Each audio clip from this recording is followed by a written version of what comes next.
Folks, welcome to Paisa Vaisa. I'm your host, Anupam Gupta, B50 on Twitter, and we are talking digital gold today. My guest is Ashraf Rizvi, CEO, Digital Swiss Gold. Ashraf, welcome to Paisa Vaisa. Thank you so much for doing this for our listeners.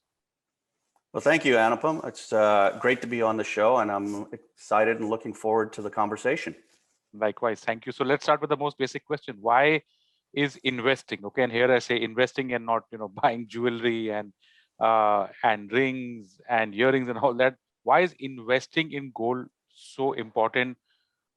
Just give us an idea, an overview. What have returns from gold been like? The people, listeners on the show, and me included, kind of feel that gold is a great bet against inflation.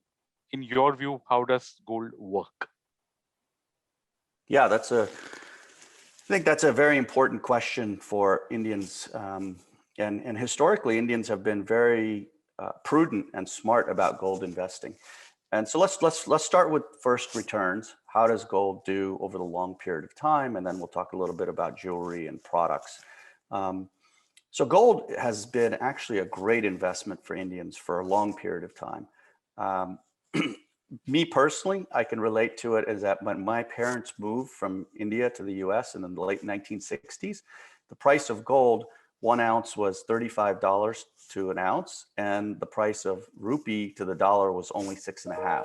Wow. And so today, we're in a world where the price of the rupee, of course, is closer to 75 to the dollar, and the price of gold is about 1780 to the dollar. So that appreciation over the past 50 years is averaging over 10% per year. Wow. Which is comparable actually to Indian stocks, but with less volatility. And over the past 20 years, gold has returned over 11% a year. Now, it's important to highlight, it doesn't go straight up. There are, times when the gold price goes down, just like stocks. But the good news is gold typically, when it has bad periods, it tends to go down far less than stocks historically have. But it has been really good at increasing in price. Of course, there's no dividend in gold, as we know. But the fact that the price keeps going up is good for the investor. Now, so that gives us some sense, and hopefully, helps people understand how much the price has moved over time. Now let's talk a little bit about jewelry, that's really a good. That's something that we wear, and it's exciting and it's fun to have, and you can touch it and hold it. But it's about style, it's about fashion, it's about people's tastes and what you like today versus tomorrow and next week. And of course, that also means that sometimes you get bored with it, which means then you want to sell it back and then you want to exchange it. And so therefore now there's costs. And of course, when you buy jewelry, there's a cost because somebody has to make it. It requires their skill and their effort. So there's making charges, there's other fees associated with that. And then when you want to exchange it, of course, there's going to be a lower price that you'll get for what you purchased, and then you've got to exchange. So it can be expensive. It's really about a product or a good that you can use. It's not really about an investment. Of course, you got to keep it and store it and all that sort of stuff. But I think the difference between jewelry and owning physical gold itself or gold through a digital means is that one is an investment. That's what digital gold is in this case. And jewelry is really about a product that you can use largely through, wearing it in fashion and that sort of stuff. So both have a purpose, but I don't think they're really competing against each other directly. Yeah, I wouldn't mind that at all. Given 10% with low volatility years, easily sign up for that. And like you said, India has this traditional thing for buying gold. Might have been in the form of jewelry in the past. Maybe now people are increasingly looking at gold as an investment. I think for the earlier generation, my guess is that they purchased it as jewelry, and then it just stayed on and on for 40, 50, 60 years. And people don't really sell their jewelry. But what's happened in the last, I think 5-10 years is once new avenues to invest in gold have opened up. Okay, and I'm talking about the non-physical options out here. So you look at gold ETFs, you look at gold mutual funds, you look at sovereign gold bonds, and now of course digital gold. So purely from an investment perspective, right? When you've already got so many options for investing in gold in the non-physical manner, what was the need for digital gold? Just trying to place this in perspective. I were to go to someone, you tell me that I can buy a gold ETF, I can buy a gold mutual fund, I can buy sovereign gold bonds. Why digital gold? Where does digital gold fit among all these choices? Yeah, I think that's a really good question, and you're right. It seems like there's so many choices, so it can be somewhat confusing. So I think let's maybe start at 30,000 feet and see if we can work our way down and understand the landscape. So I think we already touched on a very important part, which is we understand now the difference between jewelry and then the physical gold. And then so now let's break that down and talk a little bit about the different choices. So, and you mentioned most of them. So I think there's really kind of 3 or 4 groups that we should think about. So one is a gold ETF. One is, let's say, a gold mutual fund. Another is this gold sovereign bond, which is available now. And then the fourth is, let's call it a digital gold mechanism. And there are, of course, many providers of all these different services. So let's see if we can break them down. So let's start with ETFs or mutual funds or even digital gold. I think they have a lot of similarities in that they're really about ease of access. It's about making it easy for you to own that product at the end of the day, and they do that. And in fact, Indian sovereign gold bonds do that too. They're relatively easy to access. All of those are, let's say, easier to access than going to the local store and making a purchase of a physical bar that you take home, et cetera. However, they're all in some way related to that physical bar. So in the case of a gold ETF, the gold actually sits in a warehouse and the ETF owns that different gold and then you own the ETF. But in the case of an ETF or a mutual fund, you own sort of the return on the gold, but you don't actually own the gold. The vehicle, in other words, the ETF provider or the mutual fund is actually the owner. It's not your gold. Okay, so that's an important difference. In a sovereign gold bond, what is happening is the government of India is basically guaranteeing your return, and it's going to be consistent to the gold return. Again, there you don't actually own the gold, but you get the return at the end of the day. So that's how those work. With regards digital gold, it's a little different in that here, depending on the structure, you may own directly the gold. So in the case of digital Swiss gold, you're actually the direct owner of the gold. It's not a trust or a fund or a vehicle, it's yours. And so we actually go so far as to show you the picture of the bar, the certificate, the bar number, and that's yours. And you might even own a fractional part of it. And that's one of the nice things that you can do with a digital solution is you can own a very small amount or a very large amount. In an ETF or a mutual fund, there may be certain blocks that you have to purchase at the end of the day. And so you have more flexibility in the digital solution. And then, of course, I think the last piece to the digital solution is you can do it all from your mobile app, and you can do it in a matter of minutes. And so that's very, very convenient. And so that's one of the things people really aspire to. Now, some of the other differences that are important to know are, I think the Indian sovereign gold bond is a great product, actually. However, like any other great product, there's a purpose and a need or a usage for it. So the sovereign gold bond, I think, is very good if you're willing to hold for 7, 8 years and you don't need to sell at any point. And so the one thing that you give up with the sovereign gold bond is liquidity. So in other words, if you need to sell it next month because you need expenses to pay for expenses for your kids' education or something happens in your personal life that makes a change, or maybe even 6 months or a year from now, you don't have that flexibility in the sovereign gold bond. There is a secondary market, but the fee to exit is quite high.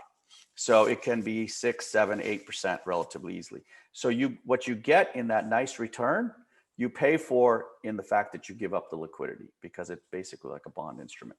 Whereas with a digital gold solution, gold ETFs or gold mutual funds, you can always exit. If you want to buy today and you need to exit tomorrow or next week or next month or even next year, you can do so. So that's an important trade-off, I think.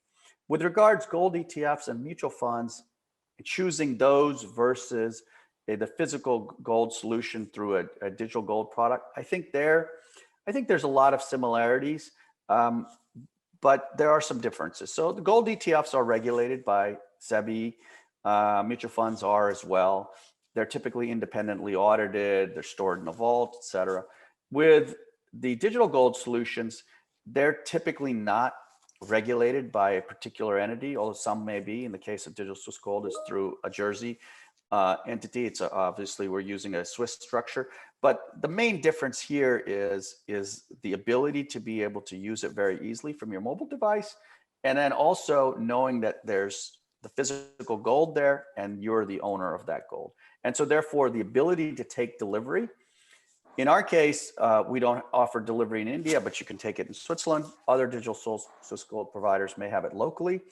Those can be powerful and important things at the end of the day. The other, of course, important thing, which is always one of the most important things, is the price. We're all humans, and we want to get the best deal. Yeah. And if I can pay less, that's a better thing. So generally, gold ETFs and mutual funds, and particularly digital gold solutions, tend to be cheap, and particularly compared to physical gold at the end of the day.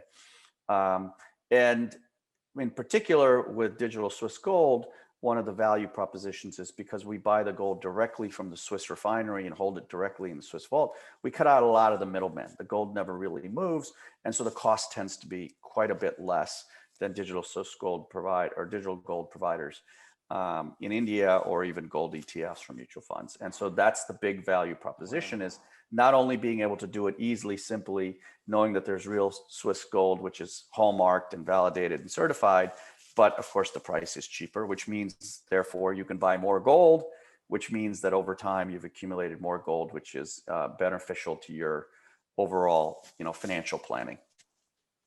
I'm going to get into all of that in a bit while understanding the gold product. Thanks, Ashraf. That was a really comprehensive answer looking at each category: gold ETFs, gold mutual funds, and sovereign gold bonds. Folks, just one point that I want all of you guys to note is that the costing and the taxation of these are a little bit different. I don't want to get into that right now because it's a little bit technical. I won't get into the taxation part right now. But Ashraf, can you just walk us through the cost part very briefly, just like you did for the top-down view? How are gold ETFs priced, how are gold mutual funds priced, sovereign gold bonds priced in terms of the cost, right? So for example, for gold ETFs, I am paying a brokerage cost to my broker. Gold mutual fund, I'm probably doing so. So how do these categories work in terms of the additional cost that I have to pay over and above the price of gold, which I'm going to pay anyway? Yeah, I think that's a good question, very good question, and very important to understand. So I think let's start at the highest level and let's work our way down. So first is, let's understand, how is the gold market priced? And gold is, of course, a global product. Billions of people care about it on a daily basis. It trades over $180 billion per day in the global market. And so just to put that in context, if gold was viewed as a currency, it would be the 5th most actively traded currency in the world, behind the US dollar, the euro, yen, sterling, and then gold. Wow. And so it trades more than every currency I didn't mention, gold trades more than on a daily basis. And that includes the Indian rupee and the Chinese renminbi, et cetera, many other currencies that are pretty big. And the currencies that you mentioned are like pretty huge. Like, I think the dollar trade is the biggest in the world, probably. Please. That's right. Yeah. So I think that's important to understand. And the reason I mention that is because the gold price is set on an international basis, and every commodity in the world is actually traded in US dollars. So the gold price is set sort of on a global basis in US dollars. So that's a starting point. So I think we need to understand that first. The second thing we need to understand is, where is that price set? So the prices are set kind of all over the world, but there's pricing in India, there's pricing in China, there's pricing in Europe or in London, in the United States. But sort of the international price is really happening between the London and US markets, because they're pretty open markets at the end of the day. And so that's where the price is. So if you look on Bloomberg or on Reuters or on CNBC or all these different channels, you can find a gold price, which right now, for example, is, here we are, it's, of course, this will air a little later, but roughly we're around $1,770 at the moment here in late April.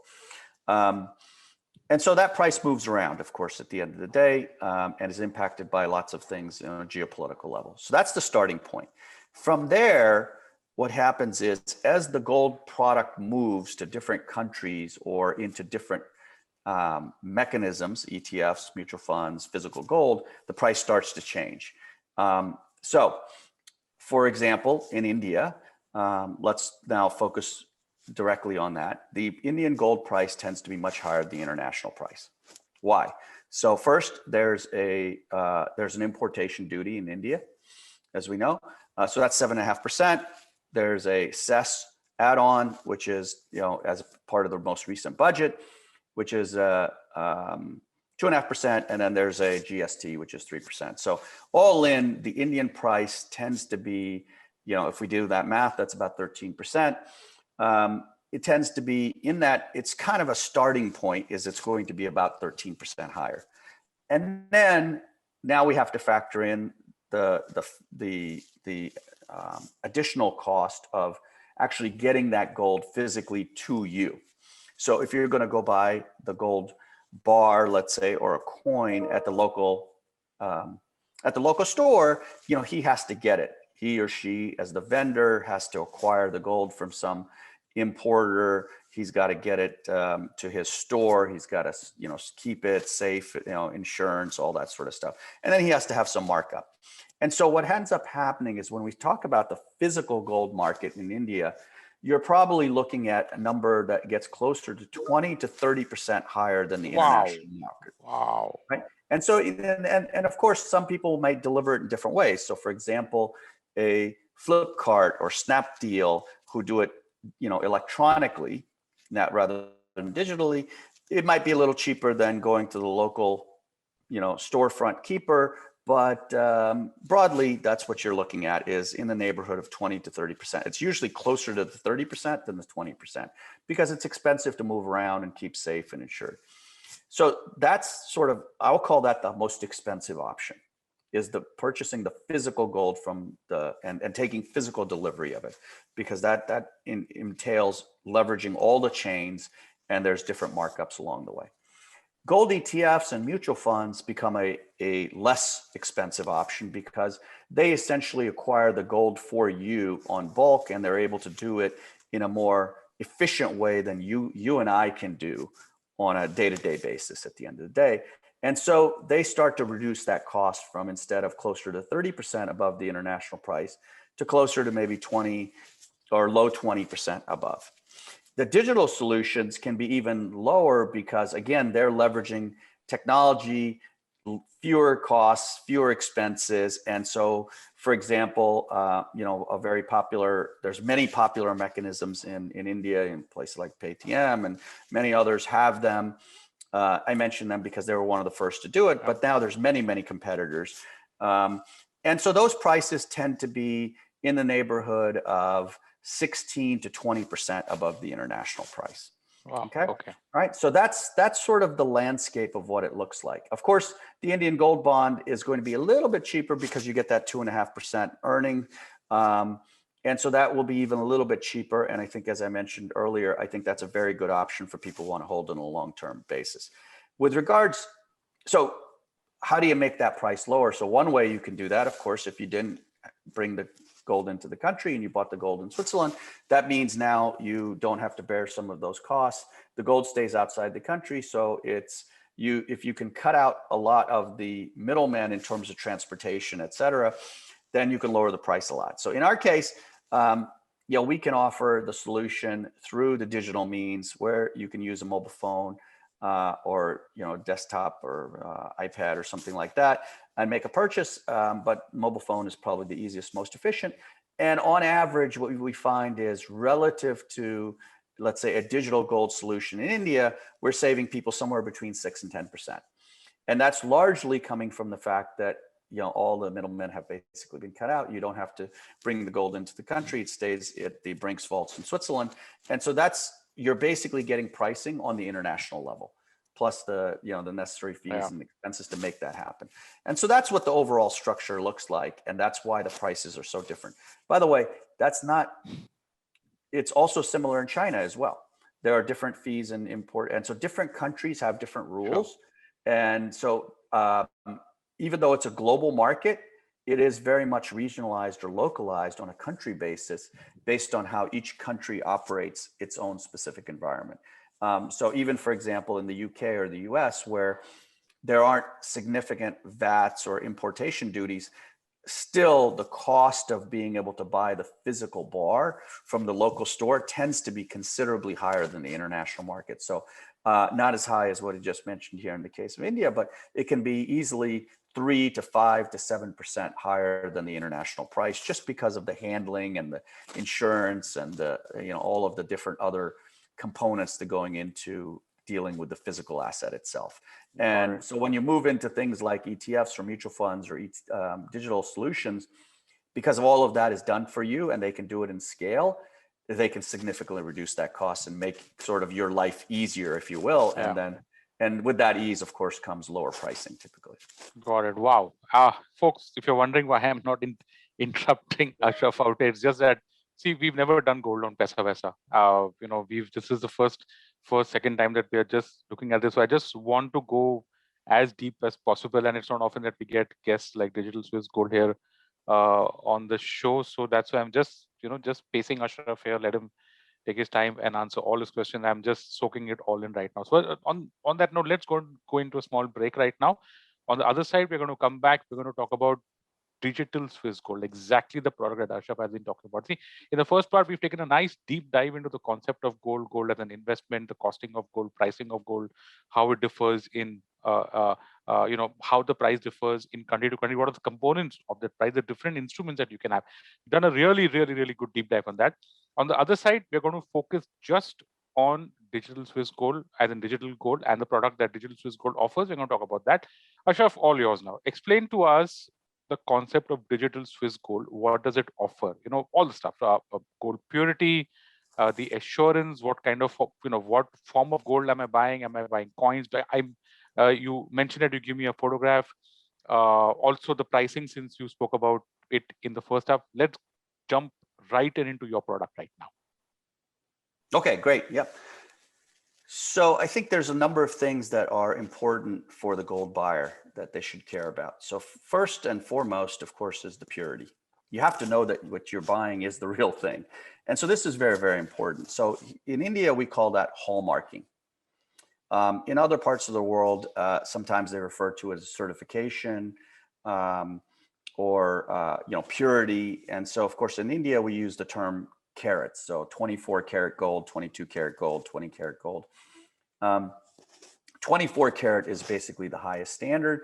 22 karat is about 92, 93% pure, and then it keeps going down from there.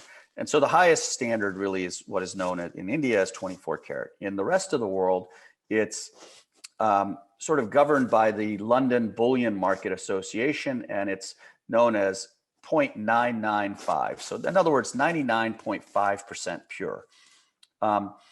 In Switzerland, actually, they manufacture bars that are 9999 purity. So in other words, it's called 4 nines.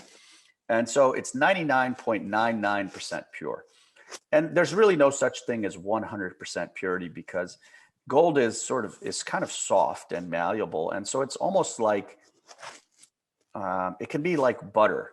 And so with your fingernail, you could easily scratch it, et cetera. So you can't have it be 100% pure. There always needs to be some impurity, and that gives it structure at the end of the day. So let's call it 99.99% pure is the highest standard that practically exists in the market. And Swiss refinery systems are actually very much geared towards that. And that's what they produce. And that's why so many people across the world want the Swiss gold at the end of the day. Nearly $100 billion worth of gold comes through the Swiss refineries. And so that's what we access. Is first and foremost is the purity of the gold is 4 nines. It's certified. It's validated. It comes from a Swiss refinery. It has the stamp on it. It has the logo. It tells you, each and every single bar has its unique serial number. All of that information is provided to the customer. So this is all about building trust and that you know what product you bought. And so there's no ambiguity or confusion about the fact that your gold is the authentic instrument that you desired at the end of the day. So I think that's first and foremost. And I'm very proud of the fact that we offer that, for investors at the end of the day, and for clients. The second thing, of course, is do you have it personally or do you have it held in a vault? And so, of course, you can hold it in a vault in India. And so there's a Brinks vault in India, and many of the digital gold providers use that facility. And in fact, there are many. And there are Brinks vaults actually all over the world. It has one of the largest vaulting systems, compared to a place like a UBS, which, is where I used to work. I ran the global metals and commodities business at UBS for a long time. And UBS has a couple of vaults. JP Morgan has a couple of vaults, but Brinks has the largest vaulting system in the world. So in our case, we choose to use the Zurich Brinks vaulting system, and that's where the gold resides. In the app itself, you can actually see where is the gold. So we tell you that actually it's in the Brinks vault in Zurich. We show you the picture of the bar that you own either in its entirety or part of. And every time you'll see if you acquired a new bar, et cetera. So all of that becomes visible to you at the end of the day. The other nice thing with digital gold relative to, let's say, physical gold is that it's typically fully insured. So depending on the structure, so unlike an ETF or a mutual fund, those are typically not fully insured products. It is overseen by the government regulator, but it's not insured. Digital gold typically is fully insured.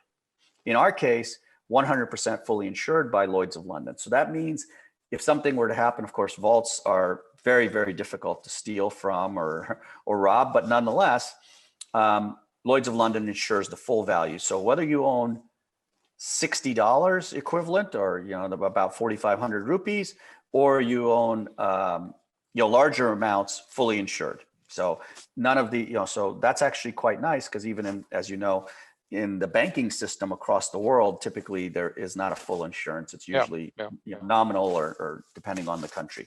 Yeah. So I think that's a really important element. Okay. And then the other features, there are a number of other features I think that are important. So one is the liquidity that we talked about, the ability to be able to sell anytime you want. And so I think this is very important. And so here, again, we're all moving into the digital world.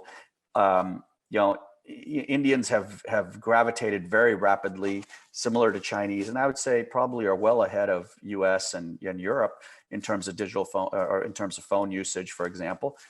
Everything is at your fingertips. If you want to buy right now, you can buy right now. If you want to sell 3 hours later or 3 weeks later or 3 years later, you can do that.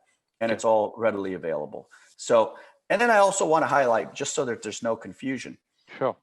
Digital gold should not be confused with cryptocurrency. This is, okay. I think it's just I think, for some users, sometimes, it's easy to make that leap that somehow because it's digital or something like this is not the case at all. So nobody who's a digital gold provider is involved in the cryptocurrency basis. I don't think you get sorry, go on. Yeah, there are people, of course, who do cryptocurrency and all of that, but this is not that product. You are the owner of the physical gold. What we do actually as a safety is it's very important that we can demonstrate to you that it's your product. Obviously, it's quite a long way away from you. You can't see it and touch it and feel it. So there's an administrator who reviews that you are the owner and ties your ownership to the bar itself. There's an auditor. So one of the largest auditing firms in the world does that. It's governed by Jersey, Channel Islands, and overseen there. And then we even record the information on the blockchain, but not to be confused with Bitcoin or Ethereum. But this is also that the administrators and auditors can do their job and make sure that the bar that you own is recorded as such. And so I think these are very important. I was just going to say that we don't get photos of our Bitcoins on the app, and hopefully if you forget the password for your app, I'm sure that you can help me recover my gold. Exactly. Absolutely. You forget, and that's a really important thing, right? If you do forget your password, there are people we have call centers, we have email, we have all the different mechanisms to reach you. In fact, we also now have live chat. So right on the app, you can chat with somebody and take care of any questions or problems. So not to mention, I think FAQs and things like that. So Sure. the entire idea is how do we make it easy for the client to be able to do what it is that they want to do and then go about their business of whatever they want to do. Okay, so just to understand this right, you don't deliver the gold to me in India, right? Because you said you're sitting in Switzerland. So can I take delivery here in India or I can't? You can't take delivery in India, but you can anytime you can take delivery in Switzerland. Okay. And the reason for that is because that is what allows us to offer you the savings at the end of the day.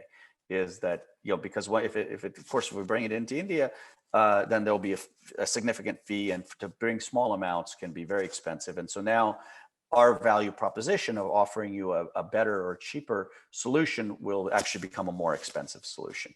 And so in order to avoid that, we just don't offer that, because otherwise people will be very upset and frustrated. And so we say, look, it's your gold, it belongs to you, but it's in Switzerland and you're always entitled. But if you don't have to take it to sell it. You could just go right on the app and you can sell it, and it takes matter of seconds. And then therefore we'll send the funds right back to your bank account. I was just going to come to that. But just as an aside, if I'm doing a trip to Switzerland, maybe I'm going for a holiday, who knows, can I see my gold then? Can I drop over to your place and just see what it looks like? We can make that happen. Yes. Okay. In fact, that we can definitely make that happen. So that's entirely possible. Obviously, the larger position you have, the easier it is. But yeah, we can't have. Of course, we can't have millions of people show up at the vault. But yes, of course you can. Of course. Well, just saying, I'm in a beautiful country. Maybe I've got a glass of wine, and if I can see my gold, what's wrong with that? Okay. Absolutely. Anyway, nothing wrong with that. I hope our listeners, reach that position. Okay. Is there any holding period out here after which I can say I can sell it back to you? Is there any scheme or anything? Does that work, or is it? No. So that is the case. So you're right to have picked up on that. So many of the digital gold solution providers in India, there's a maximum holding period of typically 5 years, at which time you have to take some sort of physical delivery or something like that, or you have to pay some sort of making charge or something like that. In our case, there is none of that. You can hold it for as long as you like. So if you want to hold it for 40, 50 years, you can do that. And when I sell it back, I just sell it back on your app itself. Okay. Yeah, exactly. How does the costing work on the storage side, right? I mean, where do you store the gold? You already spoke about insurance, so that's fine.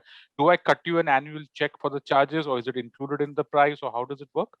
Yeah, great question. So the good news here is that there's no additional storage charges. So for the smaller amounts. Ashraf, so let's understand, like, if the fact that I'm storing my gold with you, does that have any implication on the cost? Am I cutting you a check every year for you to hold that gold on my behalf, or does it include in the price? How does that whole thing work? Yeah, right. So in our case, we don't have a storage charge for any purchases made through the app.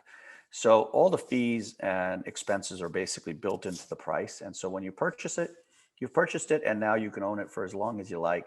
And so that's why the savings are sort of the 6 to 10%, is that our fees are sort of priced in there, and we sort of price in all our costs, the FX, because we're obviously selling you the product in Indian rupees. We're purchasing it in ultimately in dollars. We have to do a number of things in order to make that happen. Insurance, all of that we make it simple, so it's all one-stop shopping. One price, you're done. You don't have to pay next week, next month, next year, any of that. And when you want to sell, you sell, and then we send the funds back to you. So that's the simple mechanism of how it works. We also have a mechanism where you can do LRS type of activity. And there, because the amounts become larger, there we have a different pricing scheme where you can, typically the fees are a little bit lower, but there you do pay storage charges on an annual basis, and we charge that way. But there, the minimum purchase is typically 100 grams. So about the equivalent of about $6,000 US, or that would translate into about 500,000 rupees. Okay, understood. So last couple of questions, and we're almost winding up. One is the taxation part. How does that work for me? This would be what, long-term, short-term capital gains for me out here in India when I'm buying and selling this? Yeah, so this falls in the same situation as ETFs, mutual funds, physical gold, digital gold in India. So same sort of taxation. Again, we always advise that you should get guidance from your financial planner, et cetera. But that's the answer is very similar. It is exactly pretty much the same as any other gold product that you could purchase locally. Okay, fantastic. Last question. I mean, you said that there are quite a few people now offering digital gold. Could you just summarize for us how is digital Swiss gold different from all of them? Yeah, I think there's a few differences, key differences. So I would say the bulk of the digital gold providers are India-based. So that's one difference. In our case, we are Jersey Channel Islands based, and we provide the product to Switzerland, and so we're registered there. So that's one difference. I think the second difference is, of course, the price. Meaningful savings, and so therefore you can acquire more gold with the same amount of money. I think that's a second big difference. I think the third big difference, of course, is we only sell Swiss 49 quality gold. It's fully certified, of course, fully insured, no holding limitations or periods, anything like that. So I think that's a third difference. I think the rest of the elements are typically similar in that we're using a mobile app. You have to, you can use a payment mechanism like a debit card or credit card, any of these sort of things. So there, I think there's a lot of similarities. But I think the first three items are really the big differences at the end of the day to really stick out. And I think that's the value proposition. And look, we always say, for the gold buyer, diversity is a good thing. And I think you should consider, I think gold as an asset for Indians is a great asset. It's less volatile than stocks. It generates a very good return. It protects you against devaluation of the rupee, protects you against the devaluation of the dollar, both of which are devaluing over long periods of time in our livelihood, in our lives, our parents' lives. And there's a good reason why Indians will own $1.6 trillion worth of gold, and it's they're quite smart. And so I like to think that our forefathers and mothers were very smart in doing that. And so also what's important is to diversify, buy it through different mechanisms, use all of these. And I don't think as much as I'd love for our clients to only use digital Swiss gold, I think you should use a number of choices. I think that's a good thing. A number of different stocks. I think this is a good thing. But this is good long-term financial planning for everyone. Okay, just to clarify, the 1.6 trillion that you referred to was the value of the private gold holdings that we have in India, right? That's exactly right. So that's the 1.3 billion. That's not the government holdings. The government holdings are actually very small relative to that. Those are in the billions of dollars. But the private holdings is of course, there's no perfect count, but it's estimated that the number is $1.6 trillion, which makes actually Indians the single largest holders of gold in the entire world. That's something. Ashraf, this sounds really good. We're almost done out here with the episode. Just one question, slightly sensitive. You know how it is with us and our investments. I understand that the digital gold product today is not regulated by anyone. So since there's no regulation around it, what kind of protection do I have? Let's say that, God forbid, if something happens to digital Swiss gold tomorrow, and since I can't even take delivery of the gold here in India, I'll be left with nothing. So how does that situation work?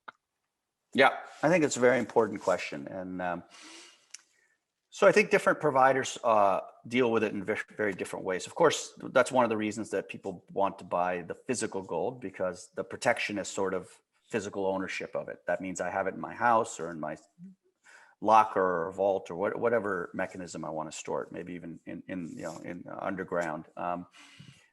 So that's a trade-off. Of course, for that, you have to pay a much higher fee, and we already talked about that. With money that you have in the bank or gold ETF, et cetera, they're typically regulated. However, of course, if the bank fails, it doesn't mean you can't lose your money. There's still risk of that. And of course, India has, and just like every other country, banks do go out of business, and that can lead to bad outcomes. So We know that also exists. Just because it's regulated doesn't necessarily mean it's safe at the end of the day. Right? In the digital space, you're right. It's digital gold is similar to physical gold. It's not a regulated activity anywhere in the world, typically. So it's not that the guys that are in digital gold are avoiding regulation. It's just not regulated. There's no particular entity. So typically the way digital guys handle it, or digital firms handle it, is that one, the gold is held in the vault, and two, it's fully insured. And then three, it's typically audited by third parties at the end of the day. And so if, for example, the company that is responsible for dealing with that goes out of business, you're not a counterparty or at risk from the company, because the gold actually belongs to you. Sure. And so it didn't disappear from the vault.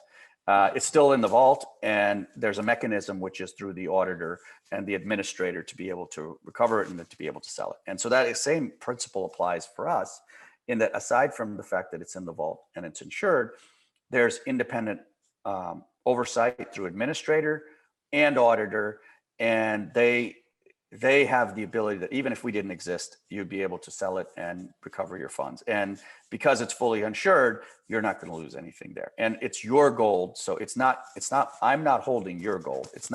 I'm not the holder of your gold. It's your gold that's held in the vault. So it belongs to you. The title is always yours. You are the beneficial owner. So you don't have to prove that, because that's already recorded.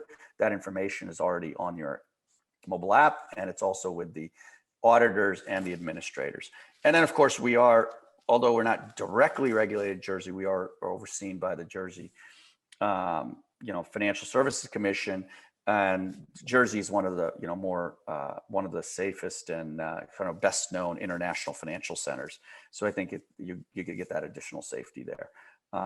But that's the way that most all digital providers do it, is that you have the benefit of the audit, and you have the benefit of the administrator. And so if something goes wrong, they can facilitate that. So it's actually, in some sense, easier than what happens in a bank, where it becomes actually quite messy or something like that. Or of course, even if you have physical gold, if you lose it, you can't reclaim it. So here there's actually mechanism to do that. Yes.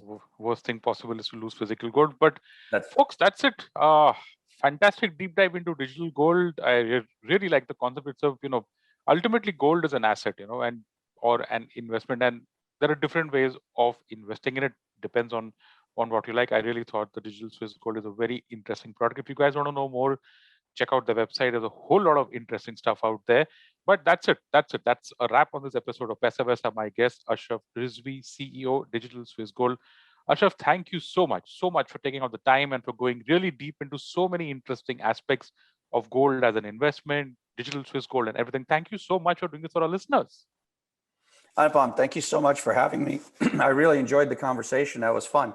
And, I hope you and all your audiences get a chance to make sure that you improve your financial livelihood by investing in some gold for your family's sake and for your kids' sake over the years.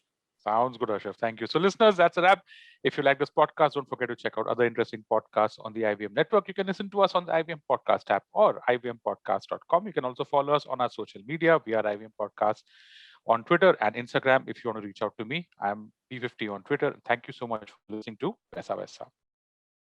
IVM.